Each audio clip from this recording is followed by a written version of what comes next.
열왕기하 8장 7절에서 15절 말씀을 보도록 하겠습니다. 엘리사가 다메섹에 갔을 때 아람 왕 벤하단이 병들었더니 왕에게 들리기를 이르되 하나님의 사람이 여기 이르렀나이다 하니 왕이 하사엘에게 이르되 너는 손에 예물을 가지고 가서 하나님의 사람을 맞이하고 내가 이 병에서 살아나겠는지 그를 통하여 여호와께 물으라.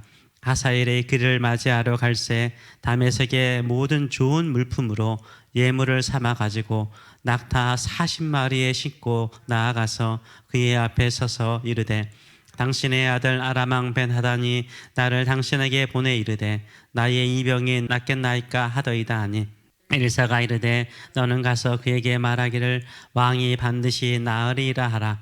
그러나 여호와께서 그가 반드시 죽으리라고 내게 알게 하셨느니라 하고 하나님의 사람이 그가 부끄러워하기까지 그의 얼굴을 쏘아 보다가 우니 하사엘이 이르되 내 주여 어찌하여 우시나이까 하는지라. 대답하되 네가 이스라엘 자손에게 행할 모든 악을 내가 알미라. 네가 그들의 성에 불을 지르며 장정을 칼로 죽이며 어린아이를 맺히며 아이벤 부녀를 가르리라 하니 하사엘이 이르되 당신의 개 같은 종이 무엇이기에 이런 큰 일을 행하리오리까 하더라. 엘리사가 대답하되 여호와께서 내가 아람 왕이 될 것을 내게 알게 하셨느니라 하더라. 그가 엘리사를 떠나가서 그의 주인에게 나아가니 왕이 그에게 묻되 엘리사가 내게 무슨 말을 하더냐 하니 대답하되 그가 내게 이르기를 왕이 반드시 살아나시리이다 하더이다 하더라. 그 이튿날에 하사엘이 이불을 물에 적시어 왕의 얼굴에 덮음에 왕이 죽은지라. 그가 대신하여 왕이 되니라. 아멘. 오늘 이 말씀을 가지고 시간이 갈수록 매는 더 세진다, 시간이 갈수록 매는 더 세진다라는 제목으로 같이 은혜를 나누기로 원합니다. 부모가 자녀를 훈계할 때는 처음부터 매를 100대 때리는 부모는 없을 것입니다. 처음에는 한 대, 경고를 한다든지 한 대를 때리겠죠. 그러나 잘못을 반복하거나 더 큰 잘못을 짓기 시작하면은 매의 강도가 세지거나 매를 때리는 횟수가 많아지겠죠. 세상의 법도 그렇습니다. 빚을 지면요, 그 빚을 갚지 못하면 연체료가 부과가 되죠. 시간이 가면 갈수록 그 연체료는 더욱더 커져가는 것을 우리가 압니다. 더 많은 이자를 내야 됩니다. 죄도요, 초범이면은 많이 봐줘요. 집행유예로 풀려날 가능성이 높죠. 형량이 낮아집니다. 그러나 계속 죄를 범하면요, 가중처벌을 받게 돼 있습니다. 그래서 같은 죄, 똑같은 죄를 지었을지라도요, 초범이냐 중범이냐에 따라서 그 형량이 달라집니다. 하나님께서 하나님의 백성을 징계하는 방법도 거의 동일합니다. 시간이 가면 갈수록 징벌의 강도가 세져요. 징벌의 강도가 세지는 것입니다. 그래서 될 수 있으면 빨리 회개하고 빨리 하나님께로 돌아오는 것이 좋은 거예요. 고집을 피우고 더 오래 끌다가는요, 혹독한 징계를 받을 가능성이 높습니다. 오늘 본문의 북이스라엘을 징계하시기 위해서요, 하나님께서 준비하신 더 무서운 매, 때리는 매가 등장합니다. 아람 왕 벤하단을 죽이고요, 그 새로운 왕조를 세운 사람이 하사엘입니다. 하사엘. 이 하사엘이요, 왕이 되어가지고 한평생 이 북이스라엘을 괴롭혀요. 아주 잔혹하게 북이스라엘을 괴롭힙니다. 이 사람은 원래 엘리사가 아니라 엘리야가 살았을 때 하나님께서 언급한 사람이에요. 엘리야가 지쳤죠. 엘리야가 지쳐가지고 노뎀나무 아래 쉬기도 하고 동굴 속에 쉬고 있을 때 하나님께서 미세한 음성으로 엘리야를 찾아오시죠. 그러고 난 다음에 엘리야에게 새로운 사명을 부여하십니다. 그 새로운 사명 중에 하나가 무엇이냐면 열왕기상 19장 15절의 말씀을 보게 되면 여호와께서 그에게 이르시되 너는 네 길을 돌이켜 광야를 통하여 다메섹에 가서 이르거든 하사엘에게 기름을 부어 아람 왕이 되게 하고. 누구에게 주신 사명이에요? 엘리야. 지금의 엘리사가 아니라 엘리야에게 주신 명령이었어요. 엘리야의 사명 중에 하나가 다메섹으로 가서 하사엘을 아람의 왕으로 세우는 것이었습니다. 근데 오늘 본문을 보게 되면 엘리야가 아니라 누구예요? 그의 후계자인 엘리사예요. 엘리사 앞에 하사엘이 등장하는 것을 보여주고 있어요. 엘리사가 하사엘을 만나서 아람 왕 벤하단을 대신하여 아람 왕이 될 것이라고 하나님의 뜻을 전하죠. 왜 엘리야가 아니라 엘리사가 이 임무를 감당할까요? 하나님께서 좀 더 참으신 거예요. 엘리야 때 할 수 있는 것을 엘리사 때 하는 거예요. 조금 더 하나님께서 북이스라엘 사람들에게 시간을 주신 거예요. 회개할 시간을 더 주신 거예요. 몇 년을 더 주신 거예요. 이런 하나님의 자비로운 시간을 주셨음에도 불구하고요, 북이스라엘은요 하나님께로 돌아오지 않아요. 이런 모습은 북이스라엘 사람만의 모습일까요? 우리에게는 없을까요? 엘리사가 아람 나라의 수도 다메섹에 있을 때요, 아람 왕 벳하단이 병들어서 죽어가고 있었습니다. 이때 그의 신하였던 하사엘을요 엘리사에게 보내서 자신의 중병이 나을 수 있는지를 물어보라고 그래요. 이때 엘리사가 이 하사엘을 보죠. 보고는 어떻게 말하죠? 왕은 반드시 죽을 거라는 거예요. 근데 가서는 산다라고 말하라는 거죠. 근데 11절과 12절을 보게 되면 이 하사엘을 보고 엘리사가요 울어요. 얼굴을 빤히 쳐다보면서, 부끄러움을 느낄 정도로 빤히 쳐다보면서 울어요. 11절과 12절의 말씀을 보게 되면 하나님의 사람이 엘리사를 말합니다. 하나님의 사람이 그가 부끄러워하기까지 그의 얼굴을 쏘아 보다가 우니 하사엘이 이르되 내 주여 어찌하여 우시나이까 하는지라. 대답하되 네가 이스라엘 자손에게 행할 모든 악을 내가 알미라. 네가 그들의 성에 불을 지르며 장정을 칼로 죽이며 어린아이를 맺히며 아이벤 부녀를 가르리라. 엘리사가요 하사엘을 보고 울어요. 쏘아보면서 울어요. 하사엘이 북이스라엘 사람, 하나님의 백성들에게 행할 악행이 보이기 때문이었던 거죠. 왜 하나님은요 하나님의 백성인 북이스라엘 백성들에게 이런 악한 사람을 아람 왕으로 세우셨을까요? 왜 더 나쁘고 더 아픈 매를 준비하셨을까요? 북이스라엘 백성들이 영적으로 하나님을 멀리 떠나갔기 때문인 거예요. 작은 매로는 도저히 돌이킬 수 없는 거예요. 그래서 더 큰 매를 드신 거예요. 이렇게 악독한 왕인 하사엘이라는 매를 하나님께서 사용하기를 원하지 않았어요. 그래서요 엘리야가 기름 부어 왕으로 삼아야 될 이 하사엘을요 엘리사 때까지요 하나님께서 시간을 보셨어요. 시간을 늦추셨어요.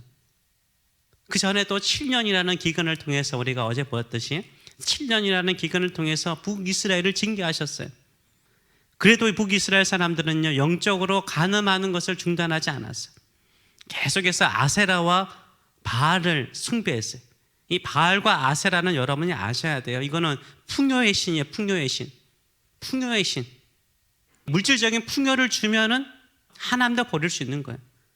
영적인 간음을 해도요 하나님을 버리고 이 풍요를 쫓아갔던 이 사람들이요 전혀 부끄러움을 느끼지 않아요. 한마디로 말해서 잘 먹고 잘 사면 그만이라는 사상이 바로 이 바알과 아세라를 숭배하는 사람과 똑같은 거예요. 북이스라엘의 죄악은요 어떤 도덕적인 죄악만을 말하지 않아요. 여호와 하나님을 버린 죄악을 말해요. 하나님을 온전히 섬기지 않는 죄를 말하는 거예요. 이들은 물질적인 풍요라면요 하나님도 버리고 바알과 아세라를 섬겼던 사람들이었어요. 이것을 성경은요 영적인 간음이라고 말해요.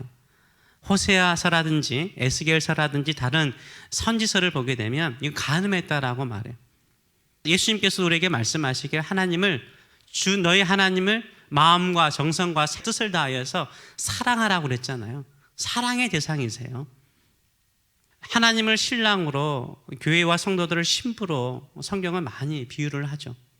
그런데 신부가요 바람을 피운 거예요. 여러분 한번 생각해 보세요. 여러분의 배우자가 바람을 피웠어요. 가만히 있을 사람 어디 있어요? 열불 나죠. 끊고자 하죠. 그런데요 이렇게 영적인 간음을 하고도요 부끄러운 줄 몰랐어요. 좀 더 잘 살면 되지, 좀 더 풍요롭게 살면 되지, 좀 더 큰 집에 살면 되지, 좀 더 돈을 많이 주면 괜찮아, 이렇게 생각을 하고 하나님을 떠나갔던 거죠. 아랍 왕조는 북이스라엘이요 물질적으로 가장 부유한 시대예요. 잘 사는 시대라는 거예요. 바알과 아세라를 섬기니까 잘 살았어요. 굳이 하나님을 섬길 필요가 없었던 거예요. 하나님을 열심히 섬기지 않아도 잘 사는데 왜 섬겨요? 오히려 하나님을 섬기면 더 힘든 시대가 그때였어요. 오히려 박해를 받았어요.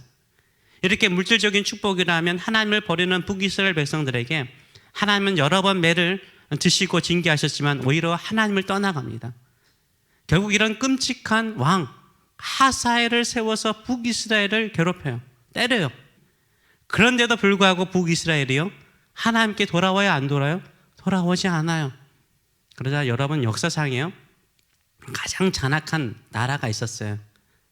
이 세상에서 가장 잔악한 나라인 아시리아를 통해서요, 아예 뿌리를 뽑아버려요. 뿌리를 뽑아버려요. 이 세상의 물질주의는 바알을 섬기는 사람과 똑같은 거예요. 물질주의. 거의 본거장에 우리가 살고 있어요. 돈이면 다 해결되는 사회를 만들어 놨잖아요. 그렇기 때문에 우리는 돈을 숭배하게 돼 있어요. 그런 문화 속에, 아합 왕의 시대, 북이스라엘 시대 속에 우리가 살고 있는 거예요. 그래서 교회 안에도 이 물질주의가 들어와서 섬기기도 해요. 돈을 벌기 위해서라면 양심도 팔아버리는 것이 아니라요, 신앙도 믿음도 팔아버리는 정도로 영적으로 간음의 시대 속에 우리가 살고 있습니다. 코로나 팬데믹은요, 어쩌면 7년의 기근일 수 있습니다. 이 7년의 기근을 피했다라고 안심하면 안 돼요. 하살과 같은 무서운 배를 하나님께서 혹시 준비하셨을지도 몰라요. 제발 이 세상의 물질주의, 돈이면 최고요, 돈이 많아야 복을 받았다, 그런 생각을 많이 하시더라고요. 돈이 많아야, 풍요롭게 살아야 내가 복 받았다라고 생각하는 이런 세상의 그릇된 미신을 버리세요. 말씀대로 사는 자가 복이 있습니다. 하나님을 신실하게 믿고 사는 자가 복이 있습니다. 가난하고 병들고 아파도 하나님을 신실하게 믿는 자가 복이 있는 거예요. 가난해도 부부가 행복하면 복이 있는 거잖아요. 근데 아무리 큰 집에 살아도 싸우고 다투고 미워하면 그게 무슨 복이에요? 하나님을 온전히 섬기는 자가 영원한 생명이 있어요. 참된 축복이 있는 줄 믿습니다. 우리는 예수 그리스도의 옷을 입은 자인데 예수 그리스도의 옷을 더럽히지 마세요. 하나님의 인내, 하나님 아버지의 인내와 사랑을요, 시험하지 마세요. 취하고 버리는 고난은 우리에게 있는 게 아니에요. 하나님 아버지께 있는 거예요. 하나님 아버지의 사랑을요, 만홀히 가볍게 여기지 마세요. 영원토록 나를 사랑하니까 내가 함부로 살아도 된다. 하나님의 사랑과 인내를 시험하지 마세요. 가볍게 여기지 마세요. 이런 힘들고 어려운 시대일수록요, 하나님만을 사랑하세요. 하나님만을 섬기세요. 돈이 없어도, 축복이 없어도, 형통이 없어도 나는 주님만을 사랑합니다. 나는 주님의 신실한 신부가 되기를 원합니다. 주님만을 섬기는 사람이 되기를 원합니다. 이런 마음을 가지고 살아가시는 저와 여러분 되시길 축원합니다. 이 시대일수록 깨어서 기도하고 눈물로 회개하며 우리와 우리의 후손들을 위해서 주여 우리를 불쌍히 여기소서. 이 시대를 다시 한번 새롭게 하여 주시옵소서.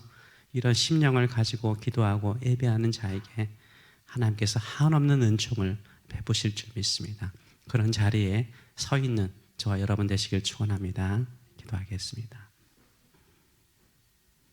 살아계신 하나님 아버지, 엘리사가 하사엘을 보았을 때 울었나이다. 울었나이다. 우리가 이 시대를 보면 울지 않을 수 없네요. 이 시대가 믿는 성도들을 향하여서 또 우리의 후손들과 또 믿음의 세대를 향하여서 어떻게 행할 것인가를 보기 때문입니다. 조롱과 무시를 받을 뿐만 아니라 수많은 박해가 있을지라도 신실하고 거룩한 주의 성도들은 믿음을 지키고 승리하는 세대가 될 수 있도록 축복하여 주시기를 간절히 간구합니다. 이때 우리는 돈 버는 것에 매여서 좀 더 큰 집에, 좀 더 넓은 집에, 좀 더 부유하게 살고자, 남들에게 좀 자랑할 만큼 살고자 몸부림치다가 우리 영혼도 죽어버리고 우리의 믿음도 죽어버리고 우리의 자녀들도 죽어버리고 교회도 죽어버리는 이 시대가 되지 않도록 오늘도 우리의 영혼을 깨우고 마음을 깨우고 믿음을 깨워 주님 한 분만을 사랑하고 주만을 섬기는 믿음의 성도들 될 수 있도록 축복하여 주시옵소서. 우리 뉴저지 세교회 작지만 예배의 불꽃을 끄지 않았습니다. 기도의 불꽃을 끄지 않고 작게나마 불태우고 있습니다. 언젠가는 성령의 바람을 통해서 더 강한 불꽃이 되게 하여 주시고 수많은 영혼들을 살리는 교회가 될 수 있도록 축복하여 주시옵소서. 감사드리며 예수님의 이름으로 기도합나이다. 아멘.